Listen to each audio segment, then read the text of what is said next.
Guys, thank you so much for joining us on this maiden transatlantic podcast, exciting. videocast edition of the internet's shortest running Luthery No Wine or Cheese podcast. No, because it's 4 in the afternoon. 4 in the afternoon, and you guys are just waking and it's up. the morning over there, right?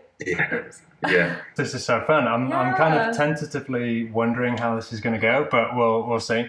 So we are here right now with. My name is Leila from Tunatone Instruments. And I'm Dion from Dion Guitars. Awesome.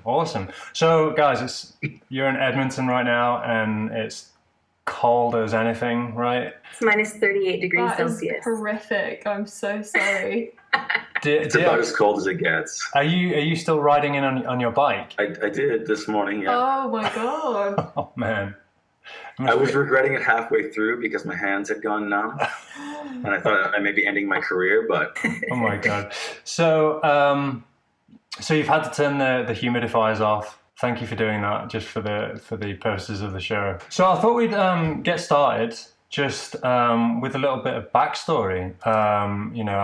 Your kind of life in Luthery so far, and how you guys ended up being in the same shop, and when you started working together, that kind of thing. Well, maybe I'll start since I started building first. I took a course in Saskatchewan, Canada, with David Freeman of Timeless Instruments 14 years ago, and I built a few very crude instruments on my own before moving to Montreal and working with the folks Mike Kennedy of Indian Hill Guitars and Jeremy Clark of 52 Instruments, who had just finished their apprenticeship with Sergey DeYoung. And that's sort of where the real learning took off. They were generous, opened their books and the shop to me. Fast forward, after many fruitful years there, I moved to Edmonton, where my partner's from, and I wanted to start a collective shop of my own, but there aren't that many guitar makers here. So I took on, with another fellow, all sorts of people: shoemakers, bicycle frame makers. We had a dark room, visual artists. It was a fun but hectic place for 5 years. And that's where Leila entered the picture. Yeah, but I think that we met somewhere else. EDC. Oh, did we? I think so. So we met, I was volunteering at a community bicycle shop just up the road from this shop here, and I think Dion and I met there first. So we kind of had this sort of overlapping community. We're mutual friends. Yeah, and it's sort of weird, right, when you meet somebody for the first time, but then you discover that all your friends are the same. Yeah. Right. So Anyway, so he had told me about this collective space that he had started with this other guy who was a furniture builder. And around the same time, I had just taken a course through the province of Alberta that was kind of about women in trades or something like this. Anyway, so as part of the requirement for that course, I needed to have like 2 weeks work experience. And so I went to this shared shop that Dion had told me about, and I met with the other guy. His name is Brad Gertz, and he builds furniture. And he took me on for that 2 week work placement, but that basically turned into 4 years of working with him. And so during that period of time, Dion and I we didn't work together, like we shared a space, but we just became friends mostly. And then when Brad moved on from that particular shop, I asked Dion if he would help me and kind of mentor me in building an electric guitar, like an electric bass.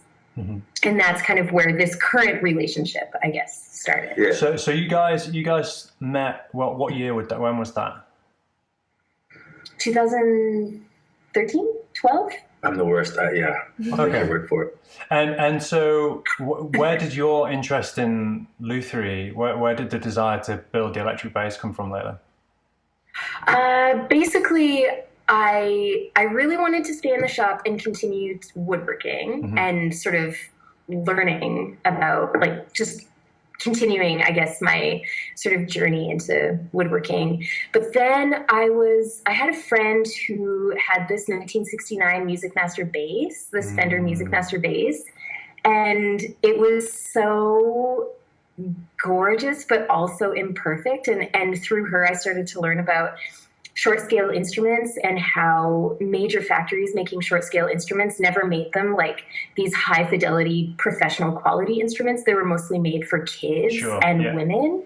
And so knowing that women are also professional musicians, I was like, well, shoot, why aren't there high fidelity short scale instruments like made the same quality, you know, as like full scale basses and things like that. So the project that we came up with was that I would basically make a replica of that Music Master except perfected, so that it was intonated properly, that it was, the pickup was correct, the, you know, all the sort of flaws and things that Fender let go, I would kind of try to improve so that it was more playable. Yeah. That's awesome. That's so cool. Yeah, it's interesting to hear about this course that you were saying. I wanted to talk to you about women in lutherie because there aren't many. Have you found that it's been a positive experience? Because I went to a talk in Berlin. I think it was Linda Manzer, and it was a lot of women luthiers, and they were saying a lot of them had negative experiences, but yours sounds quite positive, just like mine has been. I think I owe a lot to the people that were probably at that talk in Berlin. Like, there's so many luthiers, women luthiers, who I think have gone through really trying times to kind of, and really sort of, like demanded shifts in the culture to sort of make space for us, basically. And I think I'm definitely benefiting from that space that they've fought for. I personally have had really positive experiences. I think part of that is because miraculously I've had access to two mentors who have really believed in my capacity to do this work and have invested wholeheartedly in me sort of learning and being able to do it. And then that's helped me sort of believe in myself and sort of create, you know, work that's high quality that I'm doing, but I'm doing with, like, I don't know, with people that believe that I'm capable of it, basically. Well, it seems like you guys have a really beautiful relationship. I know when Dion, when you came back from the NAMM show, you guys posted on your respective Instagram accounts, you know, just like a really kind of touching message about what it's like sharing a space and just kind of having each other in your lives. And, you know, I think being a mentor and a mentee, I guess, is it's a really special and very unique relationship. And I think, like you say, I think if that relationship is a good one and a strong one, then it really shines through in whatever it is that you're trying to do. Yeah, I think it's a nice segue into, and I'm sure you both can attest to this, the mirror between craft and life itself. Sure. Yeah. And how so many of the things we learn through craft improve our beings in the world, patience and focus, the acceptance of failure, the perseverance to get through it, these sorts of things. And I think the closeness of our friendship, I mean, we're compatible and that's helpful, but we also perform the task of craft every day together. And I think that just, like my friends in Montreal, bonds you, you know? Yeah. That's a really interesting point. I've never really thought about that, but I think definitely, you know, I think of myself as a kind of, I don't know, like 10 years ago, like 23-year-old, and how kind of erratic and impatient. And I mean, a lot of that's probably down to being young, but since, you know, working in kind of high-end craft, and especially with the guitars where it requires so much patience and attention, it really does kind of transfer into, like you say, into daily life. So the shop that you're in right now, a beautiful space. How's that kind of set up right now? How many, is it just the two of you, or is there somebody else? And what's the kind of, does it operate like a co-op? What's the kind of arrangement there? It's a relatively small space. I don't know what it is in metric, but it's like 600-ish square feet. I'll do the conversion. Okay, we're waiting on the conversion. But anyways. So no, it's about twice the size of my shop by the sounds of it, because this is ours is 300. Oh, okay.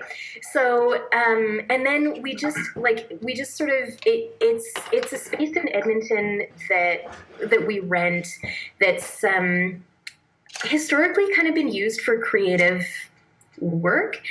Previously, like for the last 5 years, there was a graphic design firm in this space, and before that, there was a sewing studio, and it kind of has a bit of a history. There was a violin maker here at one point, apparently. Yeah, and so we sort of came into the space like through friends and community, and it was just like a room basically with a bathroom and a small kitchen. But then we spent 2 months just kind of setting it up. We share all our machines. Each one of us kind of owns different things that we all use. And we built storage areas and kind of our own personal workspaces. And then there's just certain things that we share, like, of course, like blades and sandpaper and glue and that sort of thing. And then we have our own wood and hand tools mostly, but we also are open and share with each other, like pretty much everything from food to tools to information. Yeah. I think it's, I don't know what it's like where you are, but we don't have sort of official craft schools to go to. You can take courses with builders and whatnot. But I think that we're sort of developing a network of information exchange, not only through the internet, but through little spaces like the one I worked at in Montreal, Mile End Guitars. And so in this shop, I'm more experienced than the other two, and I'm teaching them. It's not an official apprenticeship or anything like that. They're just learning from me. And I see that as an extension of the sharing that others within our broader community have bestowed upon me. And I see it as a bit of a responsibility to do so. It does take some time out of my day-to-day building, but like my friend Jeremy Clark always says, it's open source because we're pushing the instrument forward. Yeah. And in the meantime, we try to make a living along the way, but we're pushing the instrument itself forward. So everyone brings something to it. I think that's a really key point and a really interesting point, especially at the moment where the industry's at with social media. And, Dion, well, both of you, both very active on Instagram. We try to put a lot of things out as well. And like open source is exactly the word that I would use to describe the kind of almost like a movement right now. Mm-hmm. And it's, the Lutherie community is kind of known for being extremely supportive anyway. But the kind of experiences that I have through social media, it's facilitated this, for example. Yeah. I think it's really amazing and like you say, pushing the instrument forward. Yeah, I think it's sort of like a global collective shop. Yeah. When I lived in Montreal, I keep talking about that space, but we did a lot of innovative things coming from different minds in the shop, and one person could try that, and we could note its successes and its failures. And so everyone learned from that instrument, but only one person built it. Yeah. And so you don't have to make all the mistakes yourself. And I find that through social media, the exchange allows us to avoid some costly mistakes individually, while being sort of daring in some ways with design. Absolutely, yeah. Would you be able to go back to creating on your own, or is this just the way forward for you guys now? Is it become a kind of within the fabric of what you do to learn from others and day to day, other creators, other makers? That's such a good question. Yeah, it is. Go ahead. Okay, I'm notoriously wordy. I have an opinion on everything. Great. We're both opinionated, actually. So yeah, I think that the shared space environment allows you to access the benefit of solitude and companionship, whereas a space on your own only allows you to enjoy the benefits of solitude, which has its perks. So for the first few weeks, I might enjoy having things exactly how I want them, but I think very shortly I would miss having the inspiration of other people. So for me, I think as much as I can, I'm going to try to work in collective spaces. How about you, Leila? Yeah, what about you? I feel I feel very similarly. But I think, like, I was kind of reflecting with Adam the other day on this same question. And one thing that I kind of talked to him about was, like, in my sort of, yeah, for sure. I've worked in I've worked in lots of different sort of environments before. But I think one thing that really drew me to that first collective space where I was learning from Brad, but I was also becoming friends with Dion, was I sort of embody a lot of like personal identities that are not always kind of celebrated or accepted all at the same time. I haven't had the experience throughout my life of being able to show up as like the whole person that I am, and have that be like a really comfortable experience. And so in that wood shop in particular, that was kind of the first place that I started to experience that, where I was able to sort of show up kind of emotionally and sort of in terms of my identities as like a whole human being, and have it be like completely seen and accepted. And I think that is like, I was excited to learn about wood, don't get me wrong. Like, I was excited to learn about those skills, but there was something so deeply and almost, it was almost ineffable. Like, I don't know that I have sort of adequate words to describe how personally meaningful that experience was, to feel just completely seen and kind of held, and then supported in the way that I was and continue to be here. So it's for those reasons, like, that I don't desire to work on my own again, because there's something just very special to me about being in an environment where I'm working, I'm learning, I'm pushing myself and growing. And also I get to show up as exactly the person that I am. Yeah, people get it. People understand. Yeah. Or if they don't, they're at least open to talking about it. Yeah.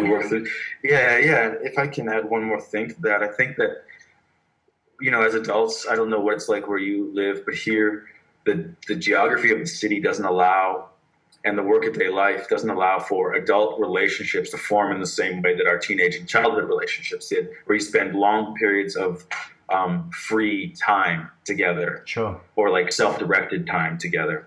Mm-hmm. And so a shared shop allows adults to, I think, bypass some of the loneliness that comes from our current capitalist structure, by spending your days with other people. Mm-hmm. Yeah, it's a really nice thing to be able to do. Yeah, just even to be able to, I mean, we're working, but we're also listening to podcasts and talking to each other and introducing each other to new music and making jokes and really good jokes. Like mine are, yeah. Mine I mean, one of us has super good jokes. One of us, I feel a responsibility to be generous toward Dion, considering how generous he is towards me. But, you know, yeah, we have grown, I mean, such a meaningful and real friendship just by spending time with each other in this open way. And then also by, like, you know, being in this emotionally trying sort of circumstance of building guitars. Yeah. And, like, going through all of that together. That's so lovely. It is. That's awesome. And it's the same for us here, I think. Yeah. You hesitated. I was just trying to decide who has better jokes, and then I was like, it's obviously me, but I have to be polite because you're still my mentor. Yeah. We were talking about how I've grown up a lot from working here, and it's like what you were saying about craft and it just feeding into your everyday sense of purpose and being and behaviour. And I think I owe a lot of that to you, through just being one-on-one with somebody, being taught a lot, and I don't really know where I'm going with that. I think, Liza, you know, you're an incredibly patient person, which I think is quite remarkable. You know, I think I certainly wasn't as patient as you are when I started. It's something that I've really had to learn and kind of grow into. But you've kind of got that straight off the bat, which is very impressive. Wow. Yeah. Thanks, Tom. Anyway, yeah. You're well on your way. Yeah, no, absolutely. So. Daisy's going to be great. Leila, you touched on something there which I think is really worth pointing out, and I think just how hard lutherie is. It's awful, yeah. You know, Great. it is one of the most rewarding things I've ever done with my life, and it's what sustains me, and it's the thing that I feel like I need to do to exist. But it's really, really hard. It's a really difficult thing. It's emotionally trying. You know, so much of I don't know what it is like for you guys, but I know, speaking to you, Daisy, that you kind of feel similarly, that so much of who we are is tied up in the product that we ultimately produce.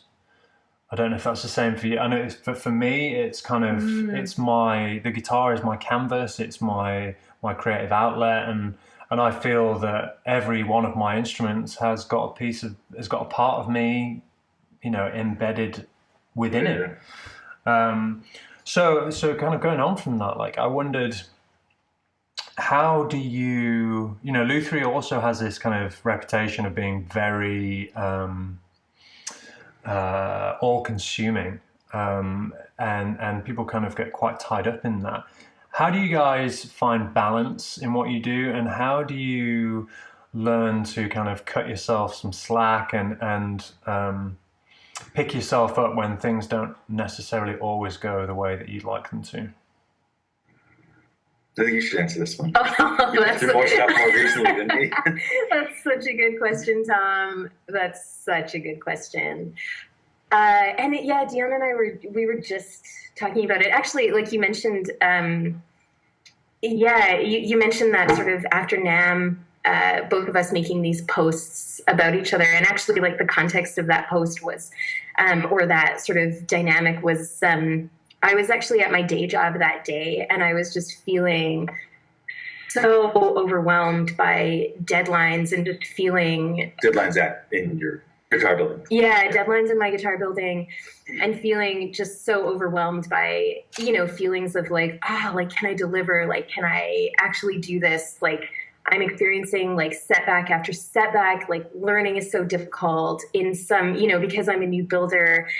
And I'm also sort of on Instagram, I'm also learning in public. Like, Sure. there's so many emotions kind of associated with that. And I'm just a person who doesn't wish to, like, I don't think that it's any service to the craft or myself to deny that, or to sort of, you know, to sort of talk about myself as some kind of master that I'm not, or, you know, that sort of thing. I think that the execution of my work when it's done speaks for itself, but like the process is complex. And so I was just feeling super overwhelmed in that moment. And for my job, I'm out in the community. I drive around the city and take care of people. And I was going to be in the same neighborhood as the shop. So I texted Dion. He had just gotten back from NAMM the night before. And I was like, are you around today? Yeah. Like, I think I just need to melt down and talk about this. And so he very kindly was like, yeah, come at lunchtime, like after your visit. And so I did. And we just like sat across from each other on his bench and just like, yeah, I had a meltdown. And then there happened to be really nice light. And so I was like, I'm going to take a picture of you. So anyway, but that was the context of those photos. How does that answer your question? How do you know when to judge, to kind of step back and to kind of, you know, give yourself a break and to kind of separate who you are as a person from the product? And honestly, that's we did talk about it that day. Yeah, I think that's actually something like very much in process. I think that currently I do not separate. Mm-hmm. Like, I think there's a very sort of, I link very closely the product of what I'm making and the process around how I'm making it to the person that I am. I think that's something I'd really like to work on, is being able to separate those things, because I think it's important to just like our emotional survival, Absolutely. essentially, because it's, Yeah. but I'm also a person who's just like, you know, I often kind of joke that being hard on myself is my comfort zone. And so that's just like, that's the one way that I'm oriented. And so it's something that I feel like I'd like to kind of parse out and separate and do a better job of currently, but I'm not an expert in it right now. But I think Lightcraft itself, it's a practice, and as we help each other through the trials and tribulations of craft itself, we all very intentionally focus on dealing with our limitations daily and within the craft itself. So, for example, both of us will take a look at each other at some point in the day and say, "Your eyes look like you shouldn't be using a router." Right. You know? Yeah. We check in that way and say, like, I think that your anxiety says I need to stay and work more, or your body's saying go home and sleep, and I think you should do that. Where it's hard to do that on your own. So that's something we're learning, and neither of us are good at leaving it at the shop, though. And so it goes home with us. I don't know how you two feel, but at the NAMM show, a German electric builder came to me and said, I can see that you care about your work and that you take it home with you, and you're going to drive yourself mad. Wow. And I was like, you can see that by my work. Okay. But yeah, he's right. He was totally right. And so I'm trying to take that to heart, you know? It's difficult because, you know, managing a client's expectations, it's when the kind of ultimately everything ends and stops with you and what you're able to produce, and there is all this anxiety as to whether the client is going to enjoy the thing that it is you're producing, and you know how the wider world is going to respond to it, and all the pressures of social media as well. It's difficult. It is difficult. Do you guys, like, is there something, I don't know, like, I mean, because we're learning that, and so is there something that you do that sort of like allows you to kind of leave it at the shop? Like, are there strategies that you've kind of learned and that you employ around that? I have always hated walking. I really don't like it. But Tom has taken me out walking a few times now. We've got Juno. And it's sort of become something that I think we both do now. It was always something that you did. Yeah. But it's a really good way of getting out. Especially like we live in the countryside. And it's so beautiful just to get out and explore and just switch it. We try and switch off for a bit. And when you're looking after a dog, you know, you've got to make sure that they're always there. So it's easy to just switch off for a bit, focus on the dog. Would you say? Yeah. Would you say? Yeah, no, I think that is really key, just to kind of physically take yourself out of the space. Even if you can't always mentally, you know, you can physically. One other thing that I don't have is, you know, whenever I'm doing kind of emails, my computer is in the shop. I don't have a laptop, so I never kind of take that side of my work out of the shop with me, which is kind of handy. I still do all the Instagram and all that kind of thing, but no, it's hard. Yeah, it is. Especially when you're so excited about something and so passionate about it, you just don't want to switch off. And then it just builds up, and then sometimes you kind of have to force yourself, but it's so hard when you just, I mean, I don't even have my own business, so I'm invested in yours, and I can't stop thinking about it, so I can't imagine what you do. Dion, one thing I wanted to talk to you about was the NAMM show. Yeah. Tell us about the NAMM show. Maybe tell us what the NAMM show is, and how you took part, and what was. Tell us about it. Give us everything. Okay, I'll give you the brief synopsis because I'm still trying to unpack the intensity of the experience. Yeah, a little back history is that I'm from a very small town of 500 people, and then I grew up I went to high school in a larger town of 5,000 people, and I get dropped down into Anaheim, which is just part of this humongous, nearly 20 million person population, right next to Disneyland at the Anaheim Convention Center. And the numbers I've heard are between 80 and 120,000 people came through now. Right?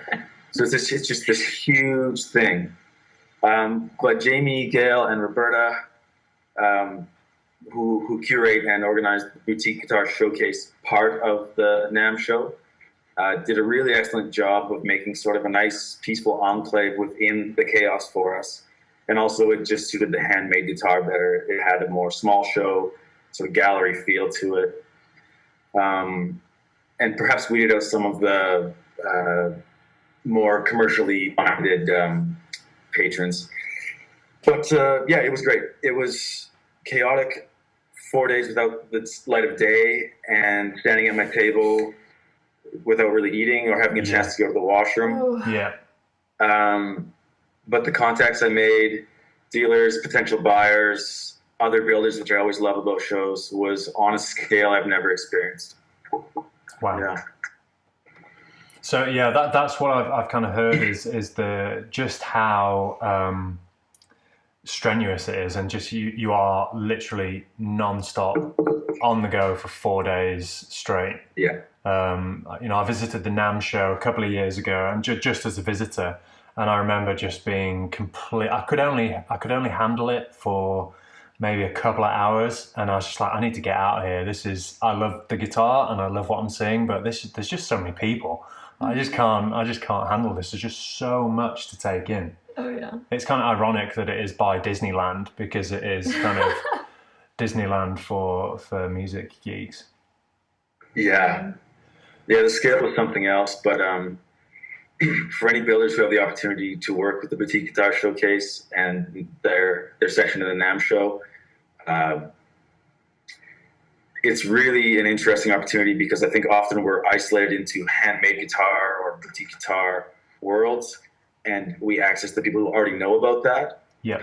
But I think for the craft to grow, I think there's a whole buying population of musicians and guitar enthusiasts who buy high-end factory guitars that don't really know we exist. Yeah, absolutely. And the price point is not very different. Yeah. And so I think these plopping us down within the greater buying population like that, and including perhaps in the future having handmade sections in more mainstream stores, could be very valuable to the craft itself in terms of funding our operations. Because you've been on the Boutique Guitar Showcase Roadshow, right, as well. You've had a couple of instruments. My guitar went. Yeah. Your guitar, yeah. And kind of, I know it's so difficult to kind of assess tangible results from shows and this kind of thing, but for somebody who might be considering their first show, or indeed might be intending to do the NAMM show, what kind of can you feel any kind of tangible results from that yet, do you think?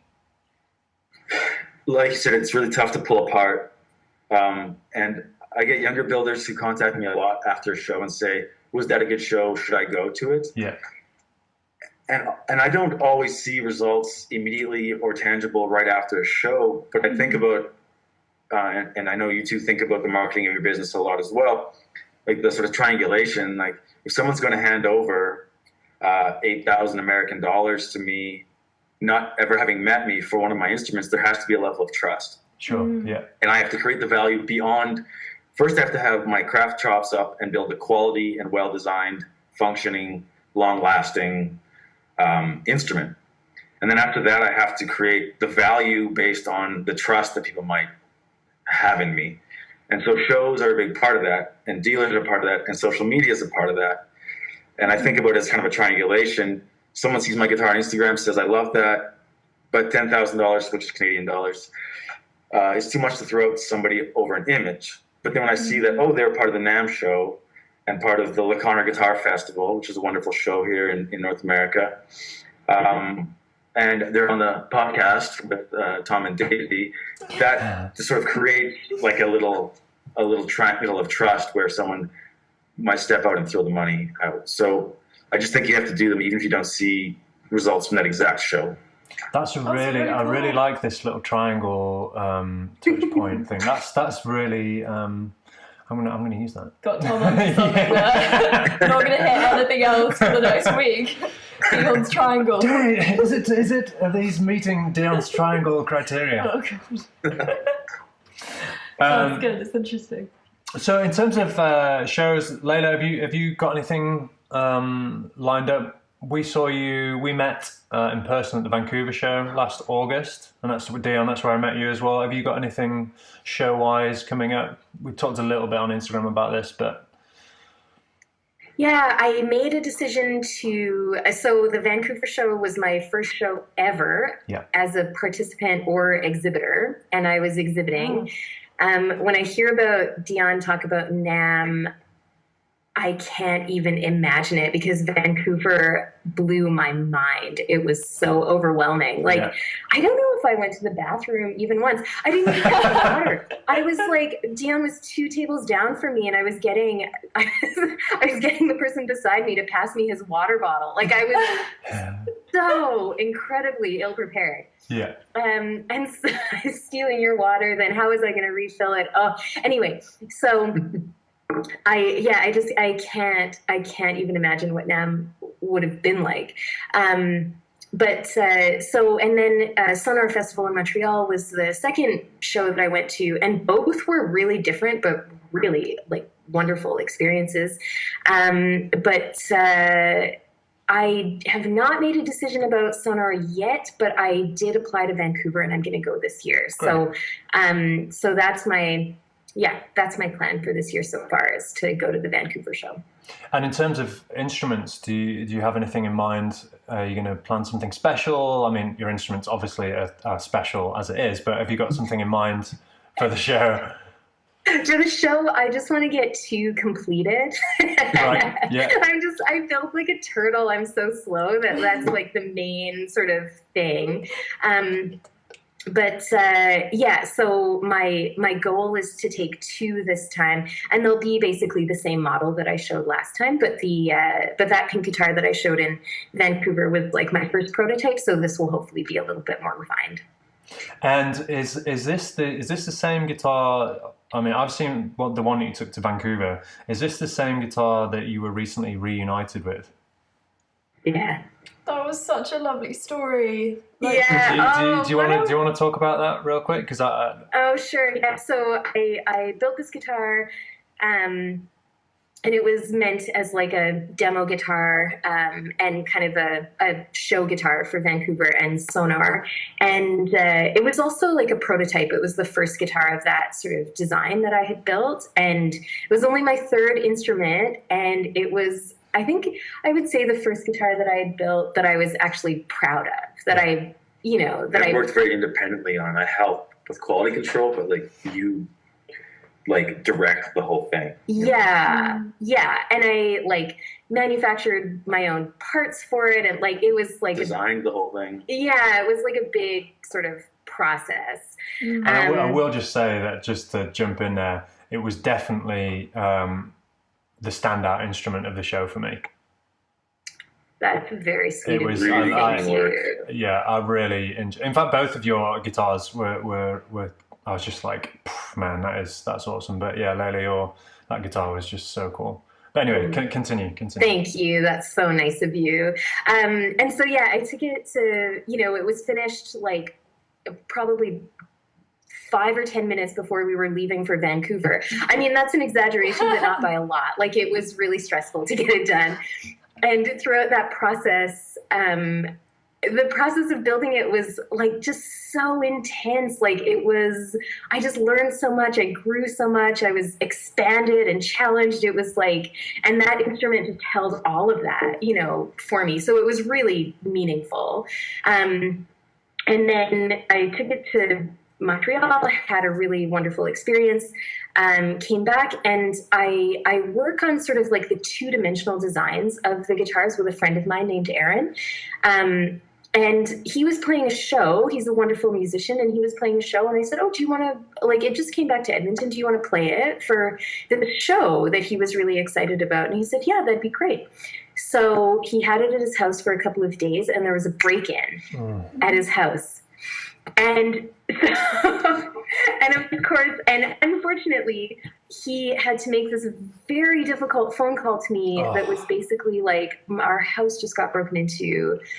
They almost took nothing. The only thing I wanted to stay in the house was your guitar, but it's not here anymore. Oh.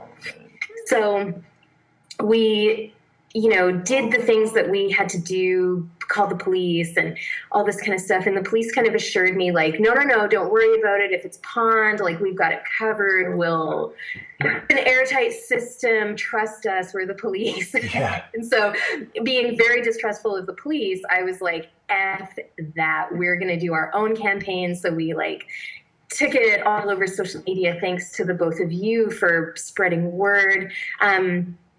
And friends of mine just got together, like made posters, distributed them around the city, went to pawn shops around the city asking about it, like contacted the news, like did all kinds of stuff. It was like people really mobilized for me, amazing. and that was like lovely. so touching. And then I didn't hear anything about it, but about 6 weeks later, I was at work, like my day job, and I got a call from a pawn shop that was like, yeah, we think we have a guitar that belongs to you. Oh my it's God. pink. And so basically head to toe, I just start sweating. Yeah. Like, and anyway, I rushed down there to take a look at it. And it turns out that it had been pawned, but there's a waiting period where it has to wait in the back of the pawn shop just for the police to get their act together and identify stolen items, which needless to say, they did not do. And so, and then after the 6 week waiting period, even though it's stolen, it's legal to sell. And so the guy brought it out to the storefront to figure out how to price this kind of freak guitar. And within an hour, somebody walked in and they were like, oh, I've seen that guitar on the news or whatever it was. And he pulled up the news article on his phone to prove it. Oh. And then they called a store who had one of my posters and called me. And that's like, and I actually got to, the guy who identified it, I actually got to thank him on the phone because he was in the store at the time. Oh.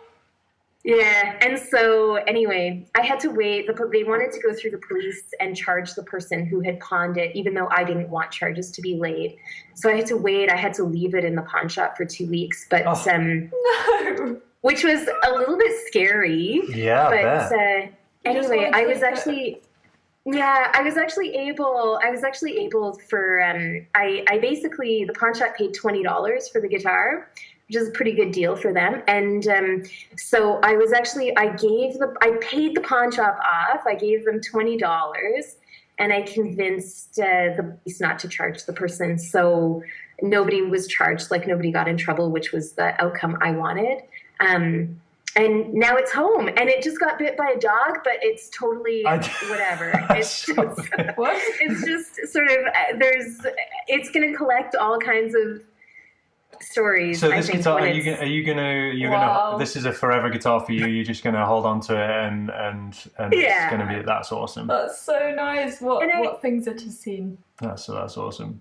So I was so, when I saw that it had been returned, it made my heart so full. I was so glad to see it return.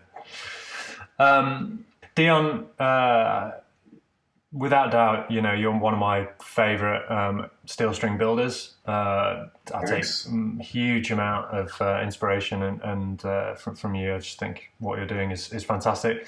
I just wondered if you'd be able to give us a kind of brief overview of your building style, your philosophy, and what makes your guitars unique to you. Sure. I'll try to keep it brief. Or not brief, you can go on as long as you want. I just know that you guys have got your day ahead of you. Yeah, that's all right, yeah. I like, and you and I talked about this a bit, Tom. And my website states it, as was so eloquently written by a friend of mine, that I believe that the beauty of the instrument is in its essential function and form, and that I'm not in any way opposed to, decoration. In fact, I think it can be really beautiful, but I think there has to be a strong foundation that speaks to itself. And I chose very early on to just focus on that foundation. And we're talking aesthetics and design right now. I want the guitar to be seen as beautiful, but the person to struggle with words to find out why they find it beautiful. Not like beautiful because I like the unicorn on the back, or beautiful because this piece of wood is spectacular, but just I find this beautiful, and then look into it deeper. So that's always been my design philosophy, though I don't think I achieved it really until this last model, where I feel very proud of all of the lines and all of the work that's gone into making it what it is. This is the number 4, right? Number 4, which is why I've been obsessively building it and convincing all my clients it's the one I should build for them. Okay, yeah. I am designing a new model right now, which I'll launch hopefully before spring. But beyond that, I want them to be they're functional instruments, and I want them to be able to travel without having to be so delicate with them. Obviously, because a responsive guitar requires a certain lightness of build, they are more delicate than a factory instrument. But I think there are things we can do. I know there are things we can do to make them more robust without sacrificing tone, and in fact enhancing tone. So for me, it's light where it ought to be light, divided into its structural parts and sound producing parts.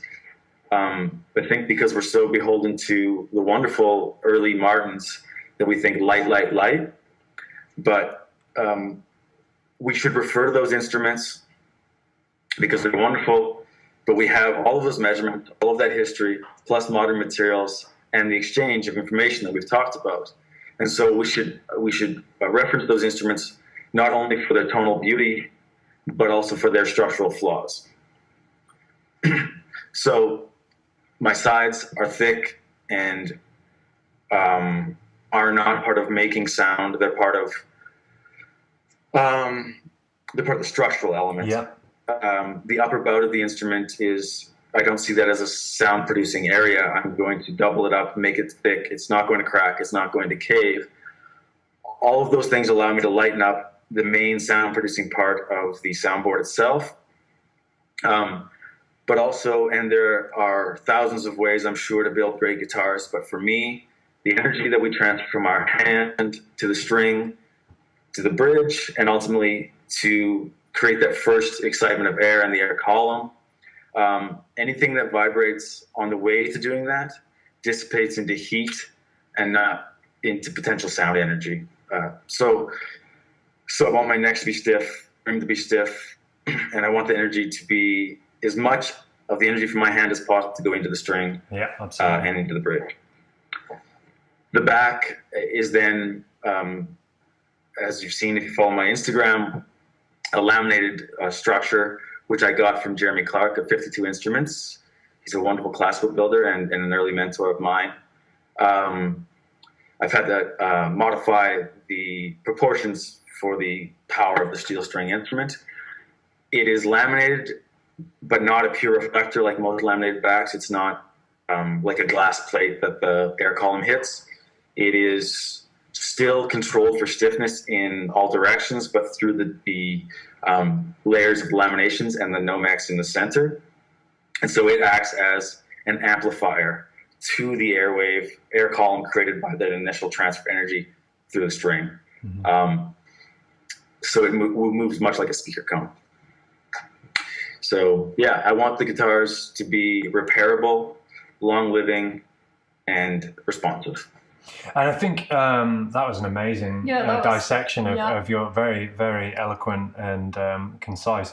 But you were talking about repairability, and recently you had the unfortunate situation with a neck being broken in transit, but due to the way that you build your instruments, you were really easily able to build a new neck and solve the problem. Yeah, it was a minor setback, but I could just take 4 bolts off and send us on its way. And I think it's important as we talk about these sort of new things that all of us are working on. I didn't create that. I got it from Ben Wilborn. He got it from someone else, and it flows through. But any of these structural elements ought to enhance tone at the best and not affect tone negatively at the worst.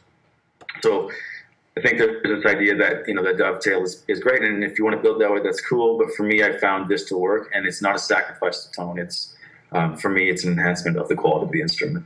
Absolutely, absolutely. No, I can completely get on board with that. What what is inspiring both of you the most right now?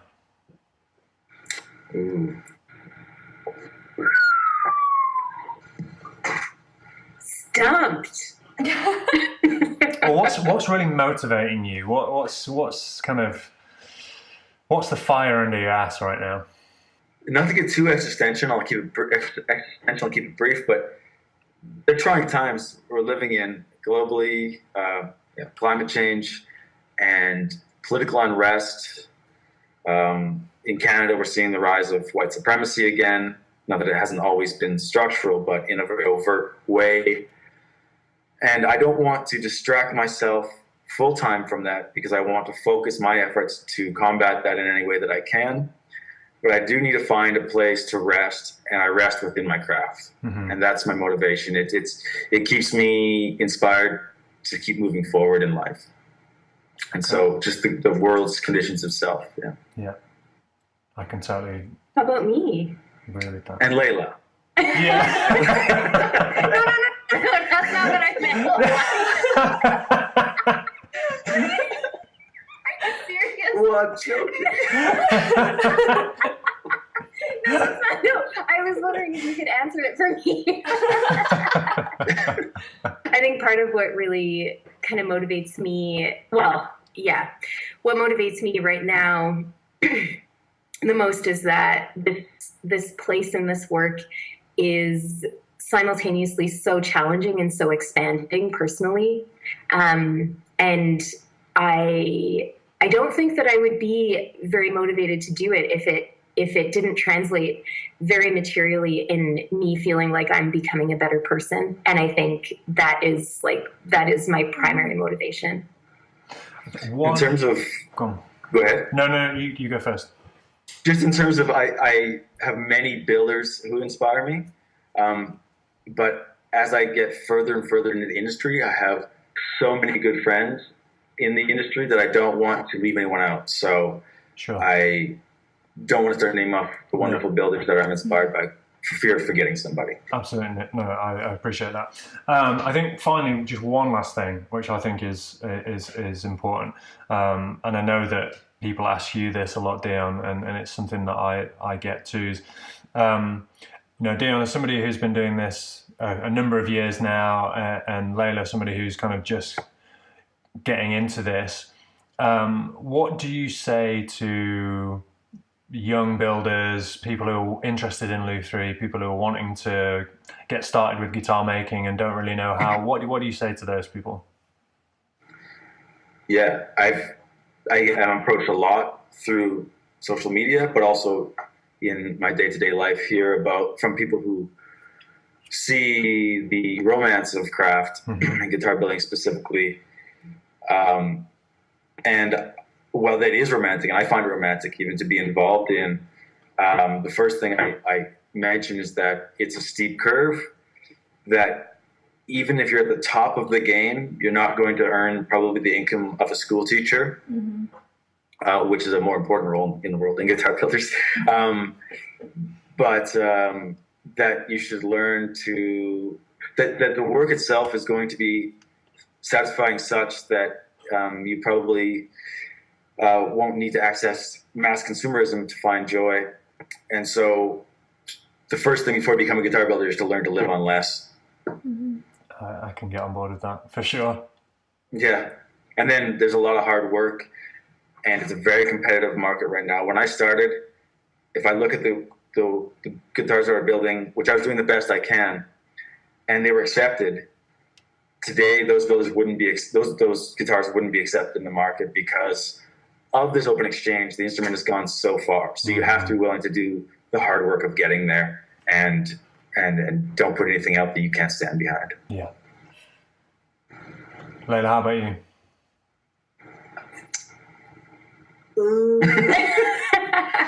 Or kind of advice for maybe like somebody who's maybe a couple of years behind you and is wanting to kind of get into this, and any kind of pearls that you can share. To find a mentor, and maybe not to find just any mentor, but like a mentor that sees you, that sees, a mentor isn't just somebody who teaches you what they know. A mentor is somebody who sees in you potential that you sometimes can't see yourself, somebody who believes in you in moments that like you don't believe in yourself, like somebody who really trusts your ability to take what you're learning and do something good with it. And I think I would encourage people who are interested in starting to sort of pursue, first off, that kind of relationship with somebody, because I think that's the kind of relationship that nourishes just the difficulty of the work that Dion is talking about. Yeah. I think that's the first thing that I would recommend. Wonderful. It's good advice. Yeah, it's solid advice. You got anything else you'd like to add to these I fine think people? so. It's been so nice talking to you guys. And Well, meeting you. likewise. Thank you so much for getting up early and braving the cold weather to come into the Thank you shop so and talk much. to us. It was Well, really interesting. That Really was- appreciate yeah, it. Really, really love that. Leila, Tunatone, Dion at Dion Guitars, thank you so much for joining us. Thanks a lot. Thank you so folks. much. Bye. Okay, have a great day. Bye. Bye. Great day. You You too. too.